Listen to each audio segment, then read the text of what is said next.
Britain के बाद France में कोरोना से हाहाकार मचा। फ्रांस में एक दिन में कोरोना के 1,04,611 नए मामले रिकॉर्ड किए गए और ब्रिटेन में एक दिन में रिकॉर्ड 1,22,186 नए केसेस आए। वहीं इटली में एक दिन में कोरोना के 74,762 नए केस आए।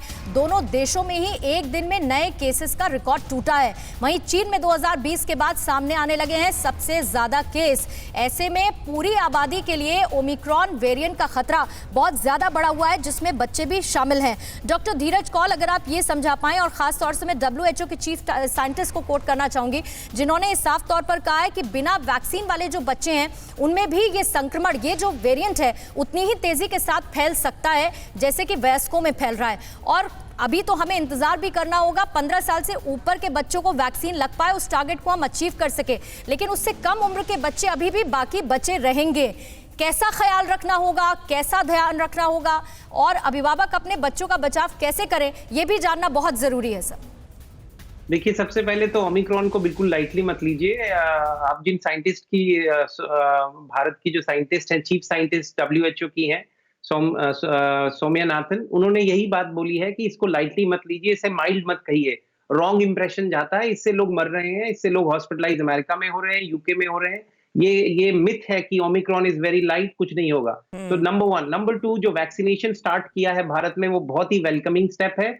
नंबर 3, जो आपके पैनलिस्ट ने बात करी है, कई महीनों से हम बात कर रहे हैं कि बूस्टर्स हाई रिस्क इंडिविजुअल्स को और फ्रंटलाइन वर्कर्स को मिले और बच्चे जो 12 से 18 साल की उम्र के बच्चे हैं उसको मिले। और ये बात बहुत क्लियर है कि देखिए, अमेरिका के अंदर अब फुली वैक्सीनेटेड की डेफिनेशन चेंज होकर 3 डोजेस बनने वाली है। और जो डाटा पहले दिखा रहा था कि 6 महीने के बाद एंटीबॉडी टाइटर्स इतने गिर जाते हैं कि इफेक्टिवनेस वैक्सीन की कम हो जाती है। अगर डेल्टा और अगर आप कोविड की पहले वेरिएंट की बात करें तो वो 95% एफिकेसी थी फाइजर की। सेकंड वेरिएंट में 50% के करीब रह गई, 52 नर्सिंग होम पेशेंट में और 75% एवरेज।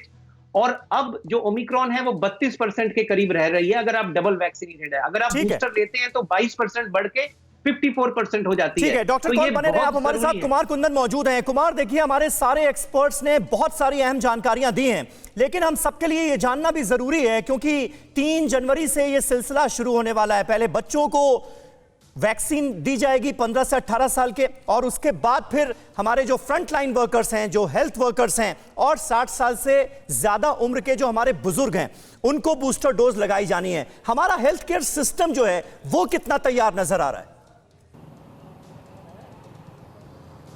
देखिए, आपको याद होगा समीर, जिस दिन प्रधानमंत्री नरेंद्र मोदी का जन्मदिन था 17 तारीख को, उस दिन बड़ी तादाद में देश में एक दिन में करोड़ जो है वैक्सीन जो है लगाए गए थे।